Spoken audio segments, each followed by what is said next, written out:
Olá, bom dia a todos os presentes, também aqueles que nos acompanham de forma online. Depois de muito tempo, muito bom recebê-los aqui de forma presencial, pelo menos em parte. Nós estamos aqui com vários jornalistas de diferentes rádios, emissoras e também mídia impressa. Hoje a nossa coletiva é justamente para falar sobre as ações de Natal e o Réveillon na Paulista, que também volta esse ano de forma presencial. Aqui nós estamos com o secretário municipal de Turismo, presidente da SP Tours, a secretária municipal de Cultura e o prefeito da cidade de São Paulo. E para dar início, nós temos uma apresentação detalhando todas essas ações. A secretária municipal, Aline Torres, pode dar início. Cadê onde ela passa? Onde passa? Passa na TV? Isso, vai estar aqui e aqui também. Tá bom. Você dá o start aí, né, Fê? Tá bom. Pode soltar a apresentação. Pronto. Bem, bom dia a todos os presentes e quem está online também. A gente está apresentando aqui hoje com muita alegria, depois de 2 anos, a retomada aqui do Réveillon e das ações de Natal da cidade de São Paulo, que é uma ação conjunta. O nosso prefeito Ricardo Nunes gosta sempre de fortalecer a imagem de que não são só apenas eventos, é uma ação de política pública. Toda vez que a gente faz uma intervenção numa região, em uma das subprefeituras, essas ações de zeladoria, elas são perenes, dão continuidade. Então, a gente vai começar agora a apresentação. Pode colocar. Pronto, pode ir. O Natal, esse ano, ele está sendo já, porque começou no final de semana, um evento descentralizado. A ideia é levar o espírito natalino a todos os bairros da cidade, onde as pessoas, de fato, estão mais perto, com mais de 100 atividades em todas as regiões da cidade. Aqui a gente está destacando algumas atrações, que é o Balé de Paraisópolis, que ele vai se apresentar de forma gratuita no Teatro Municipal, no dia 18 de dezembro, às 18 horas. A Filarmônica de Paraisópolis, no Céu Itaquera, no dia 20 de dezembro, às 20 horas. O Alto de Natal, no Largo do Rosário, na Penha, no dia 17 do 12 a 17. E nós temos também ações natalinas no Mercado Municipal em 2 dias, do dia 18 a 23, aliás, mais, né? E do dia 20 a 23 de dezembro. Como grande destaque, nós temos a Parada Mágica de Natal, que é um desfile com carros alegóricos, são mais de 6 carros, 5 carros alegóricos compostos com temas natalinos, tem 100 figurantes ali no meio das alegorias, compõem junto com bateria de escola de samba. Eu gosto muito de fazer a referência que é uma parede igual da Disney, mas no Brasil, em especial em São Paulo, a gente faz isso com a escola de samba. Então, a nossa Parada Mágica de Natal, ela é composta com esses integrantes. E depois, na sequência, a gente tem uma apresentação no final do desfile, a Orquestra Filarmônica de Paraisópolis se apresentando com o MC. Nós começamos esse final de semana na Capela do Socorro, e no sábado, e no domingo em Perus. Então, com vários MCs se apresentando em cada apresentação. A gente tem esse final de semana, no sábado, na subprefeitura do Campo Limpo, temos domingo na Casa Verde, ali na Cachoeirinha, na subprefeitura do Butantã, Itaquera, em Cidade Tiradentes, em São Miguel Paulista. Temos também atrações artísticas aqui na região central. Ontem o prefeito acendeu a nossa árvore digital, que ficou linda, e ela dá para ver, se vocês forem aqui na frente, depois que acabar a coletiva, os presentes vão ver que ela é possível de se ver esse digital à luz do dia e à noite, ela fica igual. Mas nós tivemos ontem também a apresentação da CIA Base, que faz apresentações aéreas. Então, nós teremos essas apresentações 2 vezes ao dia, às 19h30 e às 21h. Nós temos também atrações no Largo São Bento, que vai receber o Alto da Estrela e os Reis Magos. Na Praça da República está sendo montado a Vila de Natal, que inaugura no dia 20 de dezembro. E nós temos projeções mapeadas com temas natalinos também no Largo do São Bento. 3 vezes ao dia as ações acontecem. E, dando continuidade nas atrações artísticas descentralizadas, a gente tem shows em diversos pontos da cidade, com artistas desde Zizi Posse, Fernanda Takai, que é do Patufu, Lenine, Açucena. Enfim, esses são os grandes destaques, mas temos diversas atrações. Aqui embaixo a gente tem algumas... pode passar esse, que eu estou falando de um, da Vila de Natal, já passou. Volta, na verdade. Tá do ônibus, Volta perdão. 2, por favor. Isso, é aqui que a gente está. Ele foi isso. mais rápido que eu. Aí a gente tem as outras atrações, que é o Lenine, enfim, no Centro Cultural Flávio Império, no Céu Lajeado, no Céu José Bonifácio, no Céu Alvarenga. Tudo isso é para conseguir mostrar para a população que a prefeitura está em todos os pontos, e essas ações de cultura e turismo, trazer também. Nesse período natalino, a cidade de São Paulo já recebe um grande número de turistas, a cidade de São Paulo está abrindo todos os seus equipamentos com grandes atrações para todos os públicos. Agora pode passar. Agora sim, a Vila de Natal, que nós teremos ela na Praça da República, que já está começando a sua montagem, finaliza dia 20 a entrega. Os ônibus iluminados, que é uma parceria com a Secretaria de Turismo e a SP Trans. O secretário Rodolfo quer falar desse? Está aqui o microfone. Bom dia a todos. Os ônibus iluminados são, ao todo, 90 ônibus espalhados pela cidade, saindo de quatro locais diferentes, em todas as regiões, totalmente gratuito. O motorista, perfeito, ele é Papai Noel. É muito legal. E ele tem interação também durante o trajeto, é muito bacana. São 90 ônibus articulados e não articulados durante o período de Natal e até um pouquinho depois do Natal. Muito bem. Pode passar.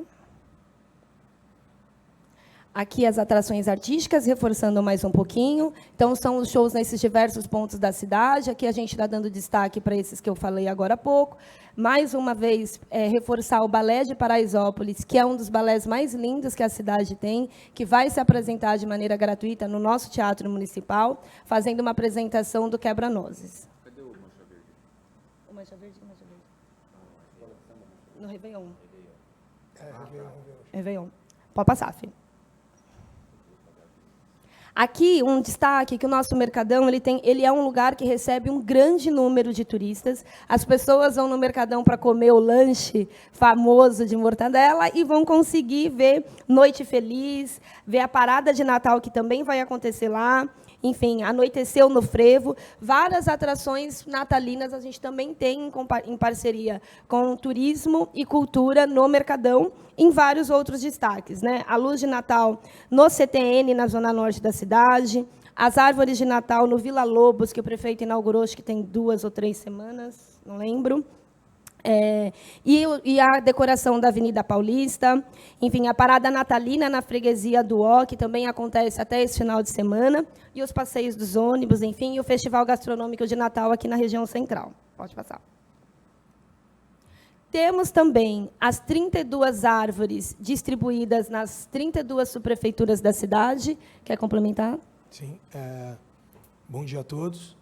As 32 árvores, elas são nas 32 subprefeituras. Parte das árvores já foram entregues, as demais serão entregues até, no máximo, dia 17. É um pedido do prefeito Ricardo Nunes para todos nós da gestão, desde o início da gestão, que a gente consiga levar para a periferia aquilo que também a região nobre da cidade tem. Então, a mesma árvore da subprefeitura de Pinheiros é a árvore da subprefeitura de São Mateus. Muito bem. Pode passar. Aqui a gente um QR Code para todo mundo ver a programação completa com detalhes. Só fazer um comentário rapidinho, Gustavo, de que a localização das árvores de Natal nas 32 subprefeituras foi dialogado com a comunidade que escolheu o local para ficar a árvore, lá na subprefeitura. Então, só deixar essa colocação. Perfeito. Pode passar. E agora, nós começamos a programação do Réveillon na Paulista. Sim, depois de 2 anos, por conta do período de pandemia, sem festa na cidade, a Paulista ela retoma a sua programação e a gente está chamando esse nosso Réveillon de o momento do reencontro, porque é o momento do reencontro das famílias, dos amigos, com a cidade e com a vida. É isso que a nossa gestão e a gestão do prefeito Ricardo Nunes está entregando para a população paulistana. É uma celebração de todos, com todos todos os ritmos, para todos os gostos e todas as idades. Então, a gente tem uma programação que traz um pouquinho de Brasil. A gente começa com a Fafá de Belém, que convida a Ayla e a Roberta Carvalho, que são artistas paraenses. Então, elas fizeram esse show no Rock in Rio. Então, ela traz um pouco da Amazônia aqui para a cidade de São Paulo.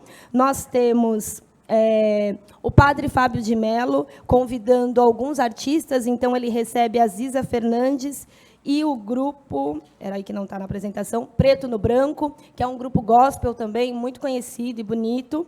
Depois, nós temos o show do rapper Xamã, temos o Thierry, e o nosso grande show da meia-noite é com o Leonardo. E, como tradicionalmente, a gente finaliza a madrugada, né, porque já estamos lá para tantas, com a escola de samba campeã do ano. Então, teremos o show da Mancha Verde, a escola, e tudo isso com intervalo, trocando de palco com 2 DJs. Uma é a DJ Dona, que é uma DJ que toca hip-hop, e o outro é o DJ Gugu, que é um DJ que toca samba rock. Então, com isso, a gente consegue ter todos os gostos, todos os estilos musicais na virada. A nossa expectativa de público é de 1,5 milhão de pessoas, né, que se reúnam na Avenida Paulista para celebrar esse grande evento, e uma expectativa que o evento ele movimente mais de 450 milhões de reais na cidade, por conta do impacto de turismo. Eu vou deixar para o secretário de Turismo, Rodolfo, complementar essa informação.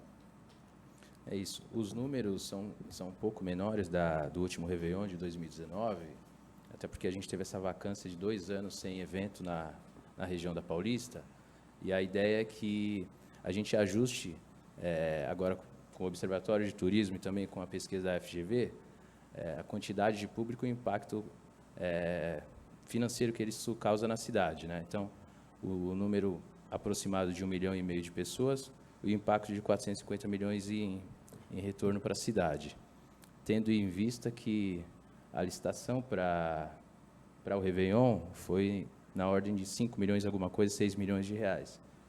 Na Paulista, desde a parte da manhã, onde a gente tem a corrida, até o final do dia, nós temos uma ação de turismo voltada ao turista durante o dia inteiro, com 150 guias de turismo, com policiamento reforçado, uma série de ações para que o turista seja bem atendido durante o dia 31 e também no dia 1º, que muita gente fica aqui na cidade durante o feriado. Vale ressaltar também que a gente tem uma parceria com a TV Globo, na verdade, para colocar os nossos mestres de cerimônia. Nós teremos o Manuel Soares como nosso mestre de cerimônia e a Karine Alves, que está voltando agora da Copa, já volta da Copa direto para o palco do Réveillon da Paulista. Acho que válido ressaltar aqui a informação de SP Tours da montagem. Pode voltar a apresentação, por favor? Porque a SP Tours começa o tamanho do palco, e o dia de montagem e o dia de desmontagem. Acho que é o próximo slide. É esse aqui, ó, se você quiser. Não, tranquilo. A montagem começa no dia 21, a desmontagem ocorre entre o dia 1º e 3º de janeiro, entre dia 1 e 3. O palco tem 16 metros de frente, 20 metros de fundo e 8 metros de altura.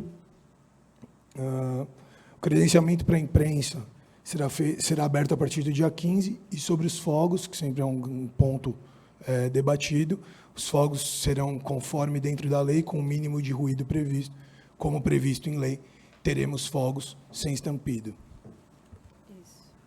Uma coisa que eu queria acrescentar, Gustavo, sobre a segurança do dia, nós teremos 700 seguranças privados, mais de 1.000 policiais militares e 300 GCMs durante o dia inteiro na operação da Paulista, que a gente chama de Operação Réveillon, ok?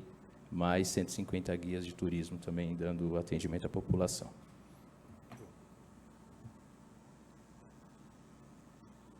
Prontinho, acabamos. Só parabenizar vocês aí. Essa minha molecada jovem aqui está dando show, né, de competência e dedicação. Muito bom. Acho que depois de 2 anos a gente poder estar retomando as atividades. Acho que o nome dado, reencontro, né, muito sugestivo. E não tenho dúvida que a gente vai fazer um grande evento, uma grande festa para a população de São Paulo, com shows bacana.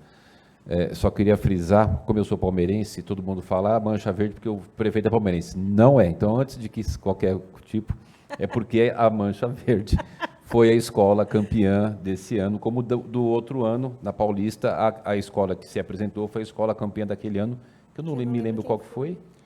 Foi Tatuapé. Tatuapé, né? Não.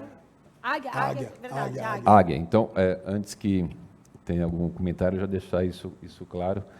Evidentemente, é importante colocar. Mas, do demais, parabéns aí. Acho que a gente vai ter um Natal muito bacana nas 32 subprefeituras, todas as regiões da cidade. A gestão com olhar muito forte para as áreas periféricas de São Paulo, não deixando ninguém para trás, mesmo atenção para o centro, para as áreas mais ricas, também é de igual para as áreas mais pobres da cidade, com mesma árvore, mesmo tamanho, mesmo atenção, mesmo carinho. Já tem sido muito legal o que a gente tem visto aí. Então, não tenho dúvida que todas as atividades serão muito bacanas e com o fechamento na Paulista, no Réveillon, com uma grande programação e um grande evento. Parabéns aí, obrigado. Podemos abrir para as perguntas? A gente lembra que a apresentação já foi enviada aos jornalistas aqui presentes e agora também será disponibilizada no nosso grupo de WhatsApp e no mailing dos jornalistas. O primeiro repórter a perguntar é o João Rocha, da TV Jovem Pan.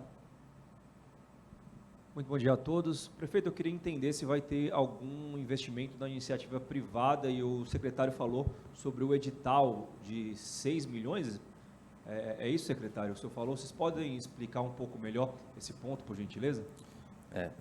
O edital, que é feito pela Espetures, inclusive o Gustavo pode complementar, ele é feito para a montagem da infraestrutura do palco e de toda a operação, que não é somente montar o palco, você tem toda uma operação durante toda a Avenida Paulista, ela é toda tomada, então esse edital é exatamente específico para o Réveillon, para que a gente tenha um pouco mais de objetividade na entrega do evento.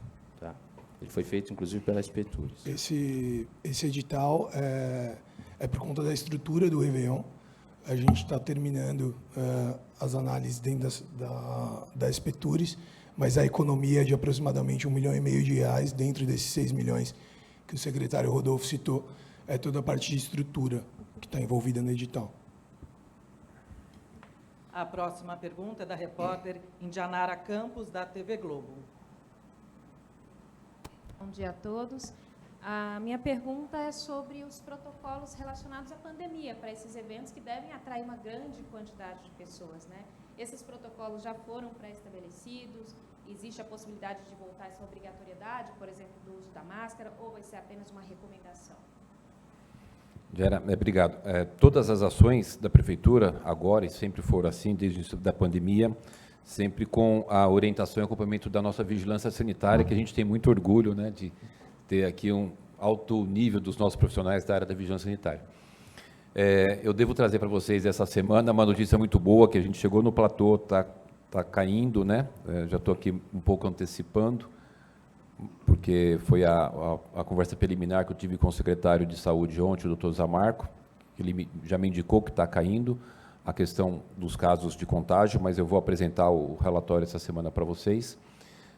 Então, por parte da vigilância sanitária, eles viram como total segurança, sem nenhuma óbice, nenhuma restrição com relação à realização desses eventos, lembrando que todos eles, né, são eventos aqui em locais abertos, em locais com grande ventilação, Avenida Paulista, a colocação das árvores de Natal, todas as atividades que a gente apresentou aqui para vocês, todas, deixar esse destaque, já são todas em áreas abertas e não houve nenhuma óbice com relação à realização por parte da vigilância sanitária.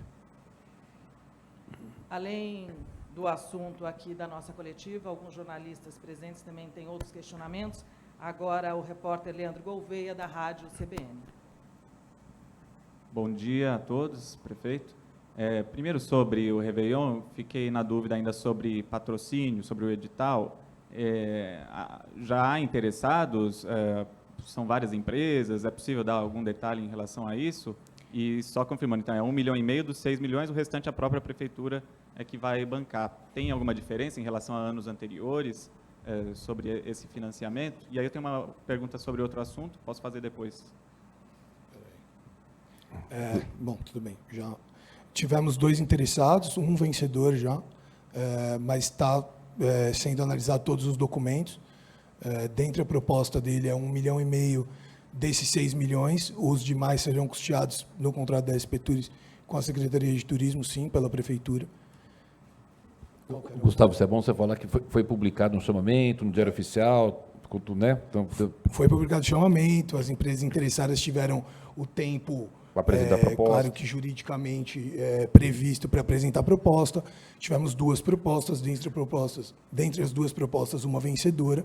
Essa proposta vencedora só está sendo analisada a documentação da empresa, mas é 1,5 milhão a menos do gasto público. Em relação ao histórico, eu não consigo te dizer ao longo de 10 anos, mas posso te dizer que em 2019 não teve negociação com o privado. É possível divulgar quem é o vencedor? Ainda está analisando documentação. Tá. A minha outra pergunta, aproveitando a presença do prefeito, é sobre a CPI dos aplicativos, que teve o relatório final aprovado ontem pela Câmara Municipal. São várias recomendações, né, para a Prefeitura de São Paulo, especialmente sobre regulação, e também sobre a auditoria do pagamento daquele preço público, né? A CPI diz que as empresas não pagaram o valor que é devido desde 2016 e ainda pediram um aumento desse preço público, que hoje é de 12 centavos por quilômetro rodado. Isso são recomendações para a Prefeitura, né? Queria um comentário do senhor, por favor. Ok. O relatório eles vão encaminhar para a Prefeitura de São Paulo, é o processo normal, manda para o Ministério Público, Tribunal de Contas, Prefeitura. Uma contribuição importante, que a gente vai estar analisando e, no âmbito da Secretaria de Transporte, poder verificar com relação ao que ali está indicado. Eles haviam, durante o percurso das ações da CPI, feito uma ação junto com o Tribunal de Contas do município para constituir um grupo de trabalho para fazer a verificação com relação a esse tema. Então, a gente vai aguardar também essa contribuição do Tribunal de Contas e tratar aqui dentro do âmbito da administração com relação às questões que eles nos apresentam. Evidentemente, a gente não tem uma situação conclusiva, é uma indicação que eles colocam, nós vamos apurar e a determinação aqui dentro da administração é total rigor, como todos os assuntos. Se houver algum indício, se houver alguma situação que se comprove essa situação, a gente vai estar agindo, evidentemente, para cobrar aquilo que é de direito do município de São Paulo. Então, em resumo, achei muito bem-vinda a contribuição, o trabalho que os vereadores fizeram muito bom, foi muito dedicado. Eu tive pelo menos umas 2 reuniões com a comissão durante o processo de trabalho deles, coloquei toda a administração à disposição, ressaltando que durante todas as reuniões nós enviamos um representante da Secretaria da Fazenda para poder contribuir com os trabalhos da CPI, enviamos um representante da nossa Procuradoria-Geral do município para contribuir com os trabalhos da CPI. Eu, que fui vereador, sei o quanto é importante os trabalhos que podem ser produzidos por uma CPI bem conduzida e com bastante seriedade e transparência, que é o caso dessa que se encerrou agora. Então, é pegar os documentos, fazer análise e, havendo ali alguma questão que a gente deva fazer com relação à cobrança de uma eventual falha do quilômetro do uso do viário, a gente vai estar fazendo. Agora, a última pergunta é do repórter Leon Ferrari, do jornal O Estado de São Paulo. Olá, bom dia.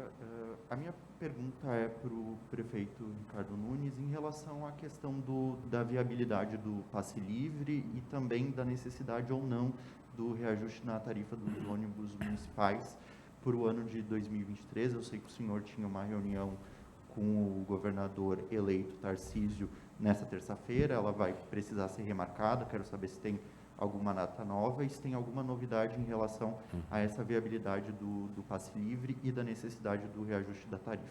Tá. Leon, só para poder esclarecer, a reunião que a gente tinha marcado hoje com o governador eleito Tarcísio, Também a gente ia abordar as questões da área da saúde, de educação, estaria o secretário de Educação, Saúde, de Transportes e da Fazenda. Então, a gente ia tratar também de outros temas e de segurança urbana. Aí ele teve que remarcar por uma questão de agenda deles lá, a gente vai estar remarcando, eu não tenho ainda a nova data.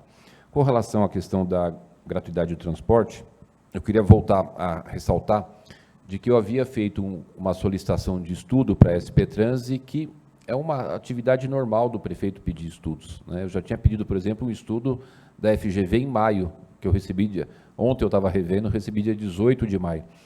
Então, é uma prática natural e normal do prefeito, numa cidade desse tamanho, pedir estudos. E acabou esse estudo vazando, não que tenha nenhum problema de vazar, mas a única questão só é que eu tenho sido bastante questionado sobre esse tema e eu não tenho, neste momento, os dados para poder fornecer com relação à viabilidade ou não. O que a gente tem até o momento? Já identificamos que a gente vai ter que fazer uma avaliação melhor com relação à questão da logística, né? No estudo preliminar, a gente teria um aumento de 15% do número de passageiros no horário de pico e de até 25% do número de passageiros no horário entre pico, principalmente no horário do almoço. Nós estamos percebendo que vai ter que se aprofundar melhor nisso, porque as cidades que implantaram, elas tiveram um número muito superior de usuários, uma vez tendo a gratuidade do transporte. Por que eu estou falando isso para você, Leon? Porque necessário será que a gente faça um estudo mais aprofundado com relação à questão de logística. A gente já vinha há algum tempo se preparando para poder incentivar o transporte coletivo. A questão de fazer a concessão dos terminais de ônibus, né? A gente já fez a concessão dos terminais, de fazer a licitação para ampliação dos nossos corredores de ônibus, já estava no nosso plano de metas fazer 40 quilômetros de corredores novos de ônibus, e nós estamos licitando agora 4,6 bilhões de reais em obras de mobilidade, BRT Radial Leste, BRT Iricanduva, corredor Amador Bueno, corredor Imirim, corredor Itaquera, terminal Itaquera, enfim, um conjunto de obras para já preparar toda a nossa malha, porque evidentemente, tendo a gratuidade, ou a gente, só de incentivar o transporte coletivo, a gente já ampliaria o uso. E é necessário, para ampliar o uso, que a gente tenha capacidade de atendimento. Nós tínhamos, em 2019, só para você ter uma ideia, 9 milhões de passageiros por dia que usavam o transporte coletivo na cidade de São Paulo. Hoje, nós estamos com 7 milhões e 100 mil pessoas. Então, tem um conjunto de ações da Prefeitura para que a gente possa desincentivar o transporte individual. A gente tem visto o trânsito que a cidade tem, um volume muito grande de veículos, e estamos fazendo as ações, por exemplo, está no nosso plano de meta, a gente já está fazendo, ampliar em 300 quilômetros de ciclofaixa e ciclovia na cidade. Hoje temos 700 quilômetros, 699. Então, a ideia é poder que a gente possa incentivar o transporte coletivo, transportes a pé. Vamos fazer agora a licitação, 350 milhões de reais em calçadas, deixar a cidade de uma forma mais viável para o uso do transporte, que não o individual. Então, dentro desse contexto, eu queria poder, com mais dados, te dar a resposta, mas é um estudo que a gente vai receber. Te dei aqui já uma das complexidades que a gente vai ter que se aprofundar com relação à questão da logística, né? A gente tem uma questão fundamental nesse processo, que é a melhora da economia da cidade. Todas as cidades que implantaram tiveram um grande ganho na economia, e o ganho na economia, isso repercute na geração de empregos e renda, e uma questão de um compromisso muito forte da cidade, né? Fazendo um parênteses aqui, o prefeito Bruno Covas, ele já estava tratando pessoalmente da criação do Plan Clima, que é o nosso Plano Municipal do Clima. Infelizmente, o Bruno se foi antes da gente poder instituir o plano, coube a mim, mas é um legado de todos nós, da gente poder levar adiante essa questão climática na cidade. A gente tem essa grande responsabilidade, e isso passa também, além de ampliar a área de cobertura vegetal, ampliar parques, né? A gente tem no nosso plano de metas a criação de 7 parques, já inaugurei 3, de poder manter pelo menos os 48,14% de área de cobertura vegetal na cidade, de fazer a redução da emissão de dióxido de carbono com a questão da troca de parte dos veículos do transporte coletivo, pelo menos em 20%, de diesel para outra fonte renovável. Então, um conjunto de ações. E incentivar o transporte coletivo passa por esse compromisso da cidade de São Paulo, lembrando que a gente faz parte do C40, lembrando que nós somos signatário da Carta de Paris, do Acordo de Paris, né, que a gente teve esse ano a COP27, e na COP27 a cidade de São Paulo teve participação em 30 painéis, algo que a gente pode ter, cada um de nós aqui, muito orgulho de todas as questões internacionais, mundiais, que tratam de temas relevantes. A cidade de São Paulo tem tido uma participação muito ativa, como foi no Web Summit de Lisboa, como foi agora no encontro do Mercocidades no Uruguai, que a cidade de São Paulo se candidatou e ganhou a presidência do Mercocidades. Nós teremos o encontro do Mercocidades no ano que vem aqui na cidade de São Paulo e da UCSI. Portanto, a cidade tendo uma inserção muito importante a nível internacional. E não seria diferente dentro disso a gente poder trabalhar muito fortemente nas questões ambientais e de sustentabilidade. Portanto, a questão da gratuidade nos fez buscar, solicitar um estudo visando essas questões. Geração de emprego e renda, por conta do crescimento econômico, compromisso das questões ambientais e uma questão social, da gente poder, se eu conseguir implantar, pode ser que eu chegue e fale que não consiga, né? Mas a ideia é tentar implantar, desde que a gente não comprometa outras áreas, desde que a gente tenha um sistema de transporte com qualidade. Por isso que eu estou citando muito a questão de ter uma estrutura para comportar o aumento de passageiros que virá, se eventualmente a gente implantar, mas eu não tenho hoje, assim, e com muita transparência e sinceridade, eu vou conseguir fazer ou eu não vou conseguir fazer. Está em fase de estudos, né, são quase 13 mil ônibus, e essa quantidade de passageiros que eu te falei, hoje transportamos 7 milhões e 100 mil passageiros por dia. Portanto, tem toda uma questão complexa dentro desse processo. Eu consegui responder, não? A questão do reajuste. Nós estamos há 2 anos sem o reajuste, né? A tarifa está em R$ 4,40. O governador Tarcísio já falou comigo por telefone inúmeras vezes, a gente já teve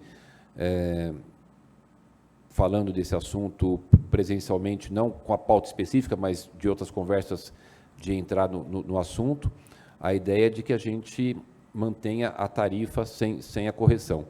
O que eu iria hoje pleitear ao governador eleito Tarcísio é uma demanda que a cidade de São Paulo já tem há algum tempo, inclusive por ofício, ao então governador Rodrigo Garcia, de que nós entendemos que o governo do Estado deveria repassar ao município de São Paulo a gratuidade dos estudantes que são da rede estadual. Nós temos um estudo que, desde 2018 até agora, nós temos 1 bilhão e 80 milhões de reais a ver com o Estado, né, se foi entendido como correta a nossa tese, evidentemente eles têm a tese deles, de que, pelo menos, a questão do transporte dos estudantes que são da rede estadual, o governo do Estado deveria nos repassar. Então, um dos pleitos que eu quero fazer ao Tarcísio, que eu já havia feito ao governador Rodrigo Garcia, de que eles possam, pelo menos, nos ajudar com essa questão. Lembrando, Leon, que eu já venho desde o começo do ano, através da Frente Nacional de Prefeitos, discutindo esse tema do transporte a nível nacional. Eu liderei um movimento de prefeitos, onde a gente conseguiu aprovar de forma inédita no Congresso Nacional uma lei onde, pela primeira vez, o governo federal teve participação nos custos do transporte coletivo, por conta da questão do transporte gratuito para os idosos acima de 65 anos. É uma legislação federal e que a conta fica para os municípios. A gente precisa, nós, sociedade, precisamos discutir esse tema. É muito fácil eles fazerem leis e a conta ficar para os municípios. Então, dá gratuidade para o estudante, a prefeitura paga. Dá gratuidade para o idoso, não que não tenha que dar gratuidade, só estou dizendo assim que a gente precisa compartilhar a responsabilidade. Fica muito custoso para os municípios arcar com tudo, né, fazer algumas ações de políticas públicas importantes, mas é importante debater esse tema. E foi aprovado no Congresso Nacional, e nós recebemos 160 milhões de contribuição do governo federal por conta da gratuidade dos idosos. Um parênteses com relação a esse tema: esse ano a gente fala muito, a prefeitura está dando um subsídio de tantos, sei quantos bilhões. Em São Paulo tudo é grande. Só a questão da gratuidade esse ano a cidade de São Paulo vai gastar 1,9 bilhões de reais de gratuidade, do idoso, do estudante, estudante meia e PCD. Então, é preciso rediscutir o sistema de mobilidade na cidade, junto com o governo do Estado e com o governo federal. Alguma consideração a mais Sobre? Não, a gente só queria poder acrescentar aqui algo que é nossa preocupação, com a questão de segurança. A gente tem se empenhado bastante. Obviamente, todos sabem que não é de competência do município a questão de segurança, constitucionalmente isso compete ao Estado e à União, mas a gente, como responsável pela Prefeitura de São Paulo, por ter aqui os nossos munícipes, os nossos turistas, a gente tem uma grande preocupação. Eu tenho procurado levar esse tema, porque sempre que a gente vai fazer algumas das nossas ações, vem sempre essa grande preocupação. A virada cultural, a gente teve um problema em um dia, né, por falta de uma ação específica da Polícia Militar, aqui no Vale do Anhangabaú. A Aline foi lá, brigou com o comandante lá no centro de operações, aí teve a participação. Então, o que eu queria dizer é o seguinte, que isso é um problema que a gente entende como grave, que precisa ser enfrentado e que não está passando desapercebido pela Prefeitura de São Paulo, dentro de todos os aspectos, de ampliar o nosso efetivo da Guarda Civil Metropolitana, de valorizar o nosso GCM, de cobrar do governo do Estado maior presença da Polícia Militar e da Polícia Civil, de dar a nossa contribuição, aumentando o valor como é que chama aquela operação que a gente tem com a polícia? Operação delegada, aumentando o valor da operação delegada e ampliando o nosso convênio com o Estado de 1.200 policiais para 2.400 e fazendo a nossa parte. Então, e também buscando agora, dentro do uso da tecnologia, né, porque não adianta você só colocar um monte de homens em uma cidade desse tamanho, é preciso o uso da tecnologia. Por isso a nossa intenção de lançar o Smart Sampa com o sistema de monitoramento, usar a inteligência artificial para que a gente possa diminuir a questão da criminalidade e, da nossa parte, nós teremos todos os esforços, junto com o governo do Estado, com a Polícia Militar, com a Polícia Civil, mas fazendo a nossa parte como Prefeitura também, de poder ter esses eventos dando segurança para as pessoas, mas a gente não desconsidera, e eu que puxei o assunto para vocês verem como isso tem uma questão de importância para nós, de não desconsiderar a questão da segurança das pessoas. Sabemos da nossa responsabilidade, sabemos do problema e vamos fazer a nossa parte, mas também cobrar dos órgãos de Estado que façam a parte deles. Agradecemos àqueles que nos acompanharam de forma virtual, aos presentes aqui na nossa sala de coletiva e a todos da mesa. Prefeito, um excelente dia a todos. Obrigado, gente. Bom dia a todos aí.